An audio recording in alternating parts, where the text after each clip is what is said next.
సంగారెడ్డి జిల్లా కేంద్రంలోని స్థానిక పిఎస్ఆర్ గార్డెన్లో నియోజకవర్గ బీఆర్ఎస్ పార్టీ కార్యకర్తల సమ్మేళనం, సభ్యత్వ నమోదు కార్యక్రమం, పై అవగాహన కార్యక్రమం నిర్వహించారు. ఈ కార్యక్రమానికి ముఖ్యాతిథిగా మాజీ మంత్రి, BRS deputy floor leader Harish Rao పాల్గొన్నారు. ఈ కార్యక్రమంలో సంగారెడ్డి జిల్లా బీఆర్ఎస్ అధ్యక్షులు, స్థానిక ఎమ్మెల్యే చింతా ప్రభాకర్, ఎమ్మెల్యేలు మాణిక్ రావు, సునీతా లక్ష్మారెడ్డి, మాజీ ఎమ్మెల్యేలు క్రాంతి కిరణ్, శశిధర్ రెడ్డి, మాజీ చైర్మన్ ఎర్రోళ్ల శ్రీనివాస్తో పాటు స్థానిక నాయకులు, కార్యకర్తలు పెద్ద ఎత్తున పాల్గొన్నారు.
అది మా సంగారెడ్డి జర్నలిస్టుల సాక్షిగా, రాష్ట్ర ప్రజల సాక్షిగా, మా సంగారెడ్డి బీఆర్ఎస్ కుటుంబ సభ్యుల సాక్షిగా వాళ్ళ కథ ఏందో, వాళ్ళ మాటలు ఏందో, వాళ్ళ లెక్క ఏందో ఒక్కసారి చెప్పుదామని అనుకుంటున్నాయి.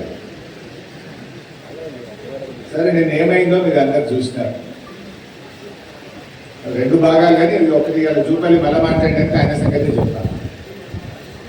నిన్న జూపల్లి కృష్ణారావు గారు మన కేటీఆర్ గారు మాట్లాడితే 11 గంటలకు తెలంగాణ భవన్ వస్తున్నా చూసుకుందాం, నేను చెప్పింది తప్పైతే అక్కడే రాజీనామా చేసిపోతా అని డైలాగ్ ఒకటినా. నేను వాస్తవానికి సిద్దిపేటలో ప్రోగ్రాం ఉంది నాకు. సరే, కేటీఆర్ గారు ఫోన్ చేసి జూపల్లి వస్తుంది కదా, మీరు కూడా రండి, మీరు ఆర్థిక మంత్రి, మీరైతే బరాబర్ ఉంటుంది రండి అంటే నేను బయలుదేరి ప్రోగ్రాంలన్నీ క్యాన్సిల్ చేసుకొని హైదరాబాద్ పోయింది. జూపల్లి 11 బజే వస్తుంది కదా, నేను 10 బజేకి వెళ్ళి కూర్చున్నాను కదా. వస్తాడేమో మంచిగా షాల్వా కప్పి బోకే ఇచ్చి మంచిగా మాట్లాడదామని కూర్చున్నాను. వచ్చిందా మరి? చెప్పుడేమో సవాలేమో నేనే తెలంగాణ భవన్కి వస్తాను, ధైర్యం చాలన్నట్టు తోక ముడిచింది. నేను భవన్కి రాను, అసెంబ్లీ ముంగట అమరవీరుల స్తూపం కాడుంటే గిడికే రాండి అన్నాడు. సరే, నువ్వు మాట మార్చినావు, తోక ముడిచినావు, కానీ మేమెందుకు పోతావు? మంచిదని బయలుదేరాను. నేను మంచిది వస్తున్నా గన్ పార్కు కానీ బయలుదేరాను. బయలుదేరితే పోలీసు వాళ్ళని అడ్డం పెట్టి అరెస్ట్ చేసి నన్ను తీసుకుపోయి పోలీస్ స్టేషన్లో పెట్టి, ఆ పోలీస్ స్టేషన్లోకి వెళ్ళిపోయి మళ్ళీ మీడియా సాక్షిగా జూపల్లికి ఒక గుర్తు చేసిన, మంచిగా స్టిక్కర్ అతికేసిన, జూపల్లి రమ్మంటివి నీ పోలీసు వాళ్ళని అడ్డం పెట్టి ఆప్టివి మరి ఈడికే రా పోలీస్ స్టేషన్ లో మాట్లాడుకుందాం, నీ పోలీసులే కదా, నీ గవర్నమెంటే కదా, దమ్ముంది కదా అని చెప్పి వచ్చిందా? రాలేదు. అంటే రాకుండా మళ్ళీ ఇంకొక ఉత్తరం రాసింది. ఆ ఉత్తరం రాసి నాకు వాట్సాప్ లో పెట్టిండు ఫోన్లో. చదివి అక్కడ కూర్చొని గదే చదువుతుంది అప్పటి నుంచి. ఆ ఉత్తరం చదివి ఇక ఆ ఉత్తరం ఏందో, ఆ కథ ఏందో, ఆయన సంగతి ఏందో ఒక్కసారి మీకు గంట చెప్దామని అనుకుంటున్నాయి. సరే నిన్న ఏమైందో మీకు తెలుసు. ఆయన పూటకో సవాలు, రోజుకో అడ్రస్. మొదలేమో నేనే భవన్కి వస్తున్నాను, మళ్ళీ ఏమో లేదు లేదు లేదు అమరవీరుల స్తూపం అన్నాడు, మళ్ళీ ఇప్పుడేమో సోమాజిగూడ ప్రశ్న. అంటే పూటకో సవాలు, రోజుకో అడ్రస్ లెక్కుంది గల ఆ జూపల్లి కృష్ణారావు సంగతి. వచ్చిన ఇన్ని రోజుల పాటు ఆయన చాలా సీనియర్ మంత్రి, 5 దగ్గర పనిచేశారు. మొత్తం కాంగ్రెస్ ప్రభుత్వం ఏర్పడిన నాటి నుంచి ఇవాళటి వరకు కాంగ్రెస్ గవర్నమెంట్ చేసిన అప్పు 1,77,058 కోట్లు అని చెప్పిండు. జూపల్లి ఉత్తరం చూపించాడు, నాకు రాసింది ఇది జూపల్లి నాకు రాసిన ఉత్తరం. డిసెంబర్ నుంచి 2026 జూన్ వరకు కాంగ్రెస్ ప్రభుత్వం కొత్తగా తీసుకున్న అప్పుల విలువ 1,77,058 కోట్లు మాత్రమే. సరే అదే కాలంలో బీఆర్ఎస్ ప్రభుత్వం చేసిన అప్పులు అసలు కలిపి 2,621 కట్టినాము. ఇది జూపల్లి ఉత్తరం, నాకు వాట్సాప్ లో ఉన్న ఉత్తరమే. ఇప్పటికిప్పుడు అది పంపించి స్క్రీన్ మీద పెట్టినాము. ఎంత అప్పు చేసిందట కాంగ్రెస్? ఎంత ఎంత 1,77,058 కోట్లు అని జూపల్లి నాకు ఇవాళ రాసిన, ఇప్పుడు రాసిన ఉత్తరం. ఇప్పుడే నా ఫోన్లో ఉన్నది, ఆ ఫోన్లోకి వెళ్ళి తీసి పెట్టినాను. ఇక నేను రిజర్వ్ బ్యాంక్ ఆఫ్ ఇండియా, రాష్ట్ర ప్రభుత్వం చాలా రకాల అప్పులు చేసింది. PGIC అప్పు చేసింది, HMDL అప్పు చేసింది, భూములు అమ్మింది, సివిల్ సప్లైస్ కార్పొరేషన్ తెచ్చింది, ట్రాన్స్కోలో తెచ్చింది, డిస్కామ్లో తెచ్చింది. అవన్నీ లెక్క తీస్తే 4.5 लाख కరోడ్ అవుతుంది. కానీ అఫీషియల్ గా రిజర్వ్ బ్యాంక్ ఆఫ్ ఇండియా నుంచి తెచ్చిన అప్పులు ఒక్కసారి చూపిస్తే అది చూపి బాబు. అంటే రాష్ట్ర ప్రభుత్వం రిజర్వ్ బ్యాంక్ ఆఫ్ ఇండియా నుంచి ఏ రోజు ఎన్ని అప్పులు తెచ్చింది, జర పెద్దగా చేసి కింది కానీ పైకి పోదా ఉన్నారు. ఏ రోజు డైలీ డేట్ వైజ్ తెచ్చినాయి కదా, జర పెద్దగా బిడ్డ అవుతుందా? అంటే కాంగ్రెస్ వచ్చింది డిసెంబర్ 7, 2023, డిసెంబర్ 12, 2023 నాడు 500 కోట్లు, డిసెంబర్ 19, 2023 నాడు 500, జర పైకనిగా అట్లా ఒక్కొక్క డేటు మొత్తం తెచ్చుకుంటూ లాస్ట్ అప్ ఎప్పుడు తెచ్చిండు? జూన్ 30, 2026. ఎంత డేటు?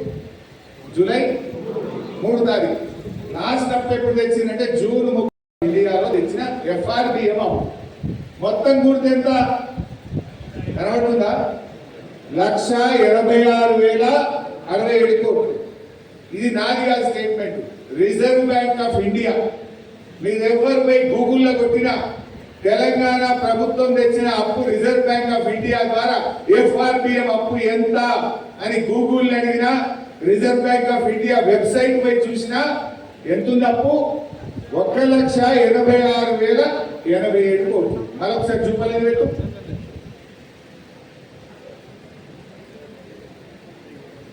జూపల్లి ఎక్కడ పెట్టు. ఇది 1,86,000 ఏం చెప్పింది Reserve bank of India. Jupally ఏం చెప్పిండు అంటే 10,000 కోట్లు మింగిందా? ఇది ఒక్క FRBM అంటే ఇంకా అన్ని కలిపితే కథ వేరు. ఇంకొక డాక్యుమెంట్ చూపిస్తాయి. ఇక రేవంత్ రెడ్డి మొన్న అసెంబ్లీలో నేను గట్టిగా పట్టుకున్నా, నువ్వు చాలా అప్పులు చేసినావు అని మాట్లాడక డేట్ కూడా చెప్తా, మీరు అసెంబ్లీ గూగుల్ కొట్టి కొట్టండి. మార్చి 18, 2026 అసెంబ్లీలో మేము గట్టిగా నిలదీస్తే రేవంత్ రెడ్డి మాట్లాడిన వీడియో చూపిస్తాం. మార్చి 18, 2026 నాడు అసెంబ్లీలో రేవంత్ రెడ్డి మాట్లాడుతూ మా గవర్నమెంట్ 27 నెలల్లో చేసిన అప్పు 3,47,000 కోట్ల 294 కోట్లు అని చెప్పింది. రేవంత్ రెడ్డి అసెంబ్లీలో చెప్పిన మాట 3,47,294 కోట్లు అప్పు చేసినాము అని అసెంబ్లీలో రేవంత్ రెడ్డి చెప్పాడు. ఈ మాట 5 నెలల కిందది. ఈ 5 నెలలది కలిపితే 4,500,000 అవుతుంది. 5 నెలల కిందనే అసెంబ్లీలో రేవంత్ రెడ్డి ఏం చెప్పిండో ఒక్కసారి ఆ వీడియో చూద్దాం. 3,47,294 కోట్లు మేము అప్పు చేసాం అధ్యక్ష. ఎప్పటి నుంచి 1/12/2023 అధ్యక్ష. బాగా సభ్యులందరూ వినాలి. 28/2/2026 వరకు దాదాపుగా ఈ 27 నెలలలో మేము తెచ్చిన అప్పు 3,47,294 కోట్లు అధ్యక్ష. మేము తెచ్చిన అప్పు ఇవన్నీ కలిపితే 3,47,294 కోట్లు మేము అప్పు చేసాం అధ్యక్ష. చూపాలి ఎంత చెప్పింది కదా ఎంత మళ్ళీ చూపించబోయి చూపాలి. ముఖ్యమంత్రి రేవంత్ రెడ్డి ఏమన్నాడు 3,47,000. అది ఎన్ని రోజులల్లా 27 నెలల గవర్నమెంట్ అనేది ఏ తారీఖు చెప్పిందంటే జూన్ 18 నాడు చెప్పిన మాట. సారీ మార్చి 18 నాడు చెప్పిండు. ఇవాళ ఎంత డేటు జూలై 3 అంటే ఏప్రిల్ మే జూన్ జూలై 4 నెలలు అయింది కదా. ఇంక 4 నెలలు కలిపితే 400 లక్షలు అయింది. 4 నెలల కిందనే రేవంత్ రెడ్డి 3,47,294 కోట్లు అప్పు చేసిన అని ఎక్కడో చెప్పలే, నిండు అసెంబ్లీలో చెప్పిండు. మరి జూపల్లి ఏమంటుండే 1,77,058 కోట్లు. ఇప్పుడు ఇబ్బంది కరెక్ట్. రేవంత్ రెడ్డి కరెక్టా జూపల్లి కరెక్టా? మీ రిజర్వ్ బ్యాంక్ ఆఫ్ ఇండియా పే 1,86,000 ఉంది. అన్ని కలిపితే 3,47,000 చేసిన అని రేవంత్ రెడ్డి చెప్పిండు. జూపల్లి ఏమన్నాడు అంటే ఇప్పుడు ఎవరు రాజీనామా చేయాలి? ఎవరు చేయాలి రాజీనామా? పాలమూరు బిడ్డవైతే పౌరుషం ఉంటే సీము నెత్తురుంటే తక్షణమే రాజీనామా చేపిస్తారు.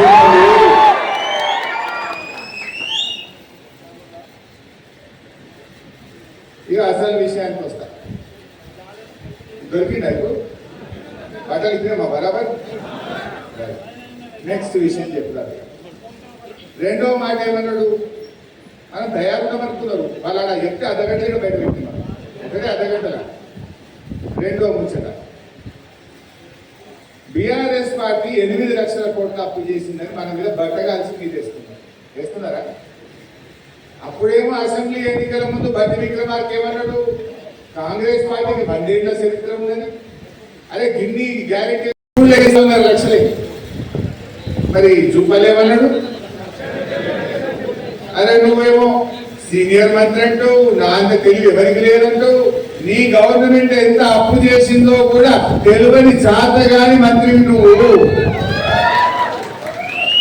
అబద్ధాలు మాత్రమే మాట్లాడే మంత్రి. ఇంకా నువ్వు చర్చ నీతో మాట. నేను ఉత్తగా మాట్లాడలే కదా, అసెంబ్లీ లెక్క చూపినా, నీ రేవంత్ రెడ్డి చెప్పిన లెక్క చూపినా. ఇంకా ఇంకా మంచి సాక్ష్యం చెప్తా. నీది కాదు నాది కాదు. ఈ రాష్ట్రాలు ఎంత అప్పు చేస్తాయి ఆ డాక్యుమెంట్ ఉన్నదా? కాగు రిపోర్ట్ ఉంటాయి రెడీ పెట్టుకున్నాను. నేను చెప్పలే నీకు మొదలు. రాష్ట్రాలు నువ్వు కాంగ్రెస్ గవర్నమెంట్ చెప్పుడు బీఆర్ఎస్ చెప్పుడు కాదు. ఈ దేశంలో ఏ రాష్ట్రం ఎంత అప్పు చేసింది, ఎట్లా నడుస్తుంది అనేది కాదు. Controller and auditor general of India, it is an independent authority. వాళ్ళు మొత్తం లెక్కలు తీస్తారు. Controller and auditor general of India. ఇది కాగ్ అంటారు, షార్ట్ ఫామ్ లో కాగ్ రిపోర్ట్ అంటారు. 2023-24 కాగ్ రిపోర్టు ఇదే కాంగ్రెస్ పార్టీ అసెంబ్లీలో ప్రవేశపెట్టింది. ఆ కాగ్ రిపోర్ట్ లో కూడా చాలా స్పష్టంగా ఏం చెప్పిందంటే రాష్ట్ర ప్రభుత్వం కట్టే అప్పు కేవలం 4,15,000 కోట్లు మాత్రమే అని కాగు కూడా చెప్పింది. అది అసెంబ్లీలో పెట్టింది కూడా ఈ కాంగ్రెస్ గవర్నమెంట్. ఇప్పుడు నువ్వు 8 లక్షలు అంటున్నావు కదా, మరి ఆ కాగ్ రిపోర్టు 4,15,000 అసెంబ్లీలో పెట్టినప్పుడు ఈ రిపోర్టు తప్పు అని రాష్ట్ర ప్రభుత్వం కాగ్ ఉత్తరం రాయాలి కదా. 2 సంవత్సరాలైనా ఎందుకు ఉత్తరం రాయలే అంటే బరాబర్ మేము చెప్పిన 4,17 నేను చెప్పిన 4,17 అని కాగు చెప్పిన. ఇంకా 2,000 కోట్లు కాగు తక్కువనే చెప్పింది తప్ప ఎక్కడ ఎక్కువ చెప్పలేదు. ఈ కాంగ్రెస్ చాతగాక ప్రభుత్వాన్ని నడపలేక బీఆర్ఎస్ మీద నెపం నెట్టి అబద్ధాలతోని గోబల్స్తోని ప్రచారం చేస్తారు. ఇలా క్లియర్ అయితే ఇంకా ఇంకా ఇంకా చూపాలి, ఇంకా ఏమైనా జిమిక్కులు చేస్తావా? ఇంకా ఇప్పటికైనా సోయి తెచ్చుకో. నీ రేవంత్ రెడ్డి అసెంబ్లీలో చెప్పిన వీడియో చూసుకో. జూపల్లి గారు, నేను అసెంబ్లీలో మాట్లాడిన వీడియో, మీ రేవంత్ రెడ్డి మాట్లాడిన వీడియో, ఆర్బీఐలో మీరు ఎన్ని అప్పులు చేసిన వివరాలన్నీ కూడా రివర్స్ నీకు వాట్సాప్ లో పంపుతున్నా, చదువుకో, రాజీనామా చెయ్యి అని చెప్పి నేను సవాల్ చేస్తున్నాను. నువ్వు నాకు ఉత్తరం వాట్సాప్ లో పంపుతున్నావు కదా, నేను నీకు వాట్సాప్ లో పంపుతున్నా. నేను అసెంబ్లీలో మాట్లాడిన వీడియో పంపుతా, రేవంత్ రెడ్డి అసెంబ్లీలో ఎన్ని అప్పులు చేసిందో పంపుతా, రిజర్వ్ బ్యాంక్ ఆఫ్ ఇండియాలో ఏ రోజు ఎంత అప్పుని గవర్నమెంట్ తెచ్చిందో కూడా నీకు పంపుతున్నా, చదువుకో, చీమునెత్తుకుంటే రాజీనామా చేయమని చెప్పి నేను సవాల్ చేస్తా ఉన్నా. ఇది దీని సంగతిగా మన దగ్గరకు వచ్చేసరికి సరిపోయింది. ఇది ఇంకా చెప్పాలా? మనం మీటింగ్ పెట్టుకుంటాం. ఏంది అసలు ఎస్ఐఆర్ ఏం చేయాలి? మనం special intensive revision of courts. ఇవాళ మనందరూ కూడా విన్నాం, పేపర్లలో చదివాం, బెంగాల్లో 90 లక్షల ఓట్లు తీసేస్తే దీదీ ఓడిపోయింది. అదేవిధంగా తమిళనాడులో లక్షలాది ఓట్లు తీసేస్తే ఫలితాలు తారుమారైనాయి. అస్సాంలో లక్షల ఓట్లు తీస్తే ఫలితాలు తారుమారైనాయని మనం వింటా ఉన్నాం. మరి మనం కూడా అట్లా అయిదామా? అలర్ట్గా ఉండి, యాక్టివ్గా ఉండి మన బీఆర్ఎస్ పార్టీని బలోపేతం చేసుకుందామా అన్న దానికే ఈ ఎస్ఐఆర్ మీటింగ్. ఏంటి ఎస్ఐఆర్? ఏంటి? నేను భయపడేది కూడా ఏమి లేదు, సింపుల్. ఇలాంటి ఎన్యూమరేషన్ ఫామ్లు మీకు ఇంటింటికి ఈ ఎన్యూమరేషన్ ఫామ్లు ఇచ్చారు. ప్రతి ఒక్కరికి 2 ఎన్యూమరేషన్ ఫామ్స్. ఎవరు ఇస్తారు? Booth level officer. Booth level officer అంటే ఎవరు? గ్రామాల్లో అంగన్వాడీ టీచర్, సదాశివపేట, సంగారెడ్డి పట్టణం అయితే మన ఆర్పీలు, మెప్మాలో ఉండేటువంటి ఆర్పీలు ప్రతి ఇంటికి 2 ఫాములు తెచ్చిస్తారు. ఇలా పెద్ద విషయం ఏం లేదు. ఇక్కడ ఎడం వైపు ఒక కాలం ఉంది, కుడివైపు ఒక కాలం ఉంది. ఏంటి 2 ఎందుకున్నాయి అంటే 2002లో ఓటు హక్కు ఉన్న వాళ్ళు ఎడం వైపు నింపాలి, 2002లో ఓటు లేని వాళ్ళు ఈ కుడివైపు అప్లికేషన్ ఫామ్ నింపాలి. ఎందుకు మరి? అసలు ఈ 2002 ఎందుకు వచ్చింది? ఈ ఎస్ఐఆర్ అనేది కొత్తది కాదు. భారత రాజ్యాంగంలోనే ప్రతి 20 సంవత్సరాలకు ఒక్కసారి స్పెషల్ ఇంటెన్సివ్ రివిజన్ అనేది జరపాలని నిర్ణయించింది.